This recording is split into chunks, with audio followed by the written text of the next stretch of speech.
एक लड़का और एक लड़की किसी गुफा के सामने खड़े होते हैं। तभी उसी वक्त एक जायंट स्नेक वहां पर आ जाता है। उसे देखते ही वो दोनों उस पर हमला करते हैं और फिर बचते हुए पेड़ों के बीच से भागने लगते हैं। तभी वो लड़का जायंट स्नेक पर एक्सप्लोजिव भी फेंक देता है, लेकिन स्नेक को कुछ नहीं होता।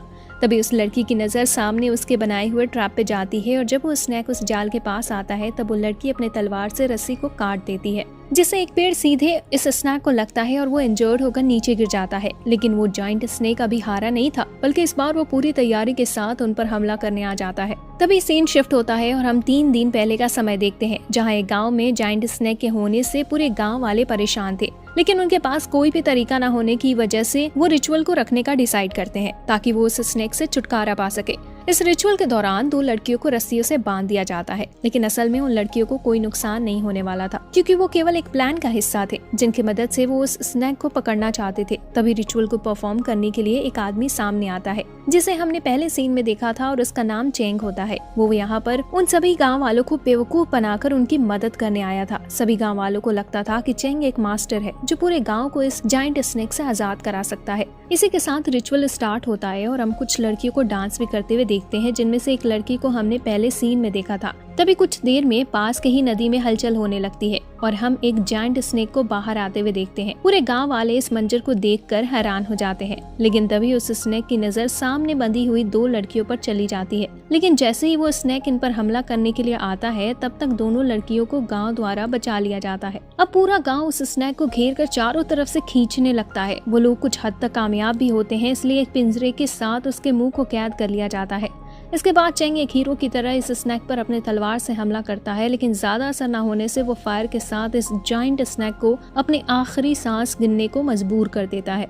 इतना सब होने के बाद सभी गांव वालों को विश्वास हो गया था कि चेंग सच में एक बहादुर मास्टर था। तभी चेंग नोटिस करता है कि उन दोनों लड़कियों में से एक लड़की गायब हो गई थी। वहीं जब ये खबर उसकी माँ को लगती है तब वो फूट फूट कर रोने लगती है। उनको इस तरह रोता देख चेंग उस लड़की को ढूंढने का डिसाइड करता है। उसका दोस्त उसे समझाने की कोशिश करता है कि उन दोनों को इस जगह को छोड़कर कहीं चल देना चाहिए, क्योंकि ये उनका मसला नहीं था। लेकिन अब न चाहते हुए भी उस फ्रेंड को चेंग के साथ चलना पड़ता है। और तभी वहाँ पर एक आदमी आ जाता है। यहाँ वो अपनी वाइफ के कहने पे आया था, क्योंकि वो प्रेग्नेंट थी और वो चाहता था कि उसका बेटा अच्छा खासा मोटा पैदा हो। इसलिए वो चेंग को एक मास्टर समझकर दुआएं लेने आया था और चेंग से दुआएं लेकर वापस अपनी वाइफ के पास पहुंच जाता है, जहां उसकी वाइफ इस बारे में सुनकर काफी हैरान होती है, क्योंकि वो खुद ही एक बच्ची के पैदा होने का वेट कर रही थी। अगले सीन में हम 2 भाइयों को देखते हैं। तभी छोटी भाई की नजर खेतों में पड़ती है और उसे वहाँ से किसी चीज की हलचल सुनाई दे रही थी, इसलिए पता लगाने के लिए वो उसमें कूद जाता है। पर हैरानी की बात ये थी कि वहाँ पर कुछ भी नहीं था और तभी बड़े भाई की नजर सामने किसी चीज पर जाती है। इसके बाद सीन शिफ्ट होता है और हम गांव के चीफ को देखते हैं, जिन्होंने मरे हुए स्नेक के लिए एक स्नेक कैचर को बुलाया था ताकि वो उस स्नेक की जांच करके उसके ओरिजिन के बारे में पता लगा सके। जांच के बाद वो बताता है कि वो स्नेक असल में एक लेजेंडरी टाइटन बोआ था, जिसे सुनकर सभी लोग हैरान हो चुके थे। तभी वहाँ पर वो दोनों भाई भी पहुँच जाते हैं और सभी गाँव वालों को ये खबर देते हैं कि उन्होंने खेत में कई लोगों की लाश देखी थी। अब वो लोग उन लाशों को देखने पहुंच जाते हैं, जहां वो सभी लाशें किसी पानी जैसे लिक्विड से लथपथ पड़े हुए थे। तभी हम फ्लैशबैक में जाते हैं, जहां हमें पता चलता है कि वो सभी आदमी एक गुफा में माइनिंग के काम से आए थे, जिसे संभालने का काम मिस्टर फेंग कर रहा था। वो लोग माइनिंग करते करते गुफा के अंदर तक पहुंच गए थे, लेकिन वो सभी अपने सामने का मंजर देखकर हैरान हो गए थे। ऐसा इसलिए क्योंकि उस गुफा के अंदर स्नेक के बहुत सारे अंडे थे और साथ में कई छोटे बच्चे भी। वहीं ये सब फेंग शांति से देख रहा होता है। तभी हम उन सभी को स्नेक के अंडे चुराते हुए देखते हैं। वो लोग अंडे को चुराकर खूब सारे पैसे कमाने का सोच रहे थे। ये सब देखकर फेंग उन सभी को ऐसा करने से रोक देता है, क्योंकि वे लोग अंडे चुराकर सिर्फ कुछ ही पैसों को कमा सकते थे, लेकिन अगर वो इस माइनिंग को पूरा कर देते हैं तब वो लोग बहुत सारे पैसे कमा सकते थे। ये बात उन सभी को भी अच्छी लगती है और वो फेंग की बात मानकर सभी अंडों को तोड़ने लगते हैं, लेकिन ये सारी चीजें कोई और भी देख रहा था। तभी हमें पता चलता है कि इस गुफा में एक जायंट स्नेक भी रह रहा है और वो सभी अंडे उसी के थे। इतना सब होने के बाद वो स्नेक उन सभी के सामने आ जाता है और उसको अपने सामने देख फेंग के साथ साथ वहाँ मौजूद सभी लोग हैरान हो चुके थे। वो स्नेक उन पर हमला करना शुरू कर देता है। शुरू में वो एक एक करके उनको गायब कर रहा था, जिससे अगल बगल वालों को शक होने लगा था, लेकिन उनका शक तब खत्म होता है जब वो अपने सामने उस जायंट स्नेक को देखते हैं। आखिर में वो सामने वाले सभी लोगों को पकड़ लेता है, जबकि फेंग और उसके 3 आदमी इसमें बच जाते हैं। यहाँ हमें समझ आता है कि इस गाँव में वो स्नेक लोगों को इसलिए मार रहा था क्योंकि उसका साफ साफ कारण था उन लोगों की वजह से उसके बच्चे का जान लेना। अब हम फिर से प्रेजेंट समय में आ जाते हैं, जहाँ उन सभी गाँव वालों को फिर से किसी आदमी की चीख सुनाई सुनाई देती है। इसलिए ज्यादा समय ना लेते हुए वो लोग उस आदमी को चेक करने पहुंचते हैं। लेकिन हम देखते हैं कि उस आदमी को उसी स्नेक ने मार दिया था। अब ये जानकर सभी लोग हैरान हो गए, जिसका वजह ये था कि वो स्नेक अभी मरा नहीं था, बल्कि वापस आकर उस गांव में जिंदा लोगों को मार रहा था। अब उस जगह पर चेंग भी आ जाता है और उसको पता चलता है कि जिस स्नेक ने उस आदमी को मारा था वो एक कुएं के जरिए वहाँ से भाग निकला था। चेंग सभी लोगों को उस कुएं से सावधान रहने को कहता है। तभी वहाँ पर फेंग की बेटी भी आ जाती है और उसे चेंग पर शक था। उसका मानना था कि चेंग को उस स्नेक के बारे में बहुत कुछ पता था, लेकिन चेंग इस बात का कोई रिप्लाई नहीं देता। वहीं हम चेंग के फियांसी को देखते हैं, जो विलेज के मेजर की बेटी होती है, इसलिए वो काफी अमीर होने के साथ साथ बिगड़ी औलाद भी थी। लेकिन फियांसी पर किसी आदमी ने मुकदमा किया था और वो नहीं जानता था कि वो लड़की उस गांव के मेजर की बेटी थी, जिसे उसके फादर द्वारा पकड़कर सामने लाया जाता है। वो अपनी गलतियों के लिए माफी मांगता है, पर इसी दौरान वो एक दिन पहले की कहानी भी बताता है, जहाँ उसने चेंग और उसके साथी को देखा था जो अपने फियांसी से बचते हुए भाग रहे थे। लेकिन चेंग कैसे भी उस आदमी से मिलता है। इस आदमी को लगता है कि चेंग एक एस्ट्रोलॉजर है, इसलिए वो उसके बातों में आकर फियांसी पर मुकदमा कर देता है। वहीं फियांसी भी चेंग को खोजने के लिए निकल पड़ती है, जबकि चेंग फेंग की बेटी के साथ उस खोई हुई बच्ची को खोजने निकल पड़ता है। तभी जंगल के बीचों बीच चेंग के दोस्त की नजर एक टाइगर पर पड़ती है और वो टाइगर उस मोटे दोस्त पर हमला करने लगता है। लेकिन तभी चेंग उस पर पत्थर मारकर उसका ध्यान भटका देता है, जिसकी वजह से उस टाइगर की नजर चेंग के ऊपर जाती है। वो उस पर हमला करने के लिए आगे बढ़ने लगता है, पर इस बार वो मोटा आदमी उस टाइगर पर कूदकर चेंग की जान बचा लेता है। लेकिन वो टाइगर फिर से खड़ा हो जाता है और उन दोनों पर हमला करने जाता है। तभी इसी वक्त वहाँ फेंग की बेटी आ जाती है। वो उस टाइगर पर अपने तीर से हमला करके उन दोनों को बचा लेती है। अब वो तीनों वहाँ से भागकर एक गुफा के पास पहुँच जाते हैं, लेकिन वो टाइगर भी वहाँ पहुँच जाता है और सामने एक होल होने की वजह से वो उन पर हमला नहीं कर पाता। तभी हम देखते हैं कि उस टाइगर को वहीं स्नेक खा लेता है। ये देखकर वो तीनों काफी हैरान होते हैं और वो गुफा वही था जिसे फेंग लोगों ने माइनिंग के लिए चूज किया था। वो तीनों आगे बढ़ते हैं और उनकी नजर अंडों पे जाती है, जिसे फेंग के लोगों ने तोड़ दिया था। वहीं ठीक बगल में उस खोई हुए बच्ची का एक जूता भी मिल जाता है, जिसे उठाकर वो वापस उसके माँ के पास पहुँच जाते हैं। जब उस माँ को पता चलता है कि उनको उस बच्ची का केवल जूता ही मिला है, तब वो भी समझ जाती है कि उस स्नेक ने उसकी बेटी को खा लिया है, इसलिए वो जोर शोर से रोने लगती है।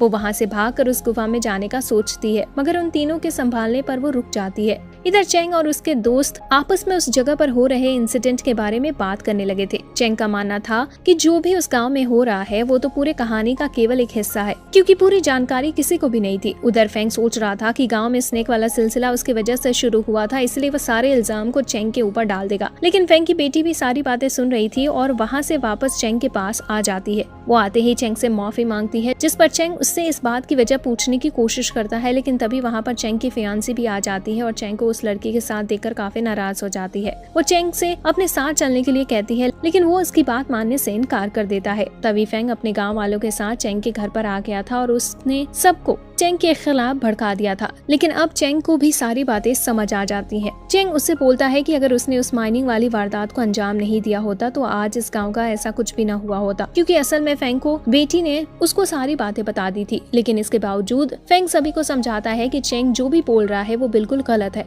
जिसके बाद गांव वाले उस पर हमला करने के लिए आगे बढ़ते हैं। तभी फेंग की बेटी आगे बढ़ती है। वो सभी को समझाती है कि उन्हें ये सब छोड़कर इस स्नेक के बारे में सोचना चाहिए, जिसकी वजह से पूरे गांव में तबाही मचा है। तभी उसी वक्त वो स्नेक भी वहां आ जाता है, जिसे देख सभी लोग चेंग के घर में घुस जाते हैं। वो लोग अब उस स्नेक को मारने का प्लान बनाना शुरू कर देते हैं, लेकिन जल्दी वो स्नेक उस पूरे घर को अपने कब्जे में ले लेता है, जिसके बाद हर तरफ अफरा तफरी मचने लगती है, जिसमें गाँव के काफी लोग मर भी जाते हैं। तभी हम उन दोनों भाइयों को भी देखते हैं, जिसमें से वो स्नेक एक भाई को अपने मुंह में रखकर वहां से निकल लेता है, लेकिन वही बड़ा भाई केवल अपने भाई को मरता हुआ देख सकता था।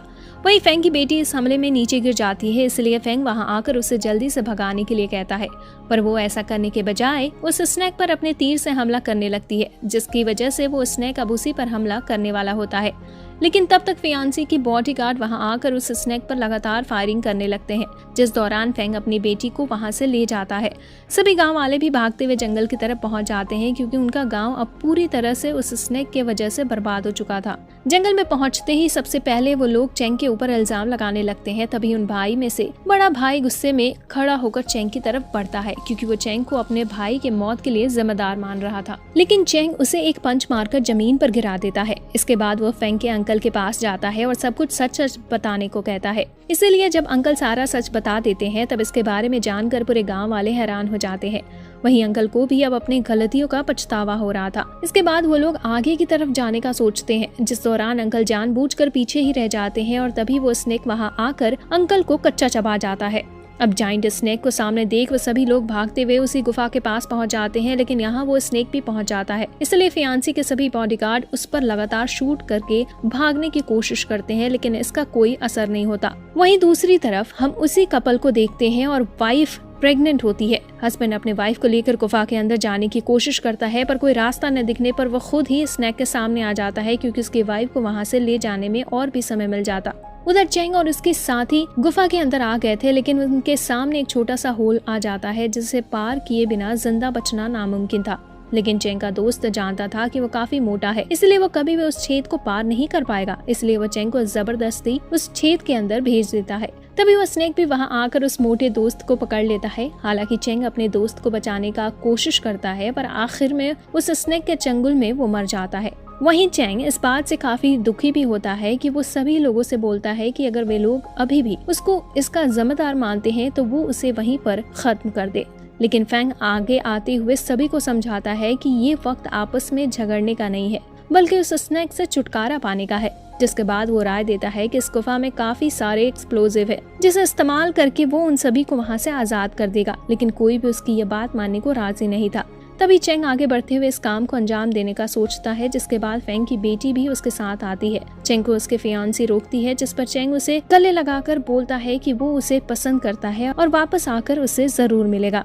इसी के साथ वो दोनों गुफा के अंदर जाते हैं, जहां उनके गले में काफी सारे एक्सप्लोजिव भी लटके थे। ये सीन वही था जिसे हमने शुरुआत में देखा था। ये लोग स्नेक को कैसे भी करके उस पेड़ से टकरा देते हैं, जिसके बाद वो अपनी पूरी ताकत से हमला करने पहुंच जाता है। यहाँ वो दोनों उस स्नेक के चपेट में आने वाले ही थे, पर तभी फैंग वहाँ आकर उन दोनों को बचा लेता है, जिसके बाद वो स्नेक उसे पूरी तरह से घायल कर देता है। अब चेंग उस स्नेक पर एक्सप्लोजिव का इस्तेमाल करके दूर भगा देता है, लेकिन वो फिर से उस पर हमला करने के लिए रेडी हो जाता है। वहीं दूसरी तरफ हम फैंग और उसकी बेटी को साथ में देखते हैं। यहाँ फैंग अपनी सभी गलतियों के लिए माफी मांगता है। उधर चेंग अब स्नेक के ऊपर आखिरी एक्सप्लोजिव से अटैक करने के लिए तैयार था। जैसे ही वो चेंग पे हमला करता है, वो उस एक्सप्लोजिव से जाइंट स्नेक के चीथड़े उड़ा देता है और उस स्नेक का सिर गांव वालों के सामने आकर गिर जाता है। इसी के साथ स्नेक के सभी बच्चे भी वहाँ आ जाते हैं और उसके मरने के बाद वो सभी अपने अपने रास्ते चले जाते हैं। अब सभी को लग रहा था कि उस स्नेक को मारकर वो लोग छुटकारा पा चुके हैं, लेकिन तभी एक दूसरा स्नेक उस खोई हुई बच्ची को सामने लेकर खड़ा हो जाता है। ये देख सभी गांव वाले इस पर भी अटैक करने वाले होते हैं, लेकिन तभी वो बच्ची उन सभी को ऐसा करने से मना कर देती है। जिसके बाद वो स्नेक वहाँ से चला जाता है। सभी लोगों को लग रहा था कि चेंग शायद मर चुका है, लेकिन फिर भी वो उसे आखिरी बार खोजने निकल पड़ते हैं और कुछ देर बाद वो चेंग को जिंदा पाते हैं, जिसने किसी तरह से अपने आप को बचा लिया था। और फिर मूवी यहीं पर एंड हो जाती है। वीडियो अच्छा लगा हो तो लाइक जरूर कर देना और तब तक लेफ्ट वाली वीडियो भी जरूर देख लेना।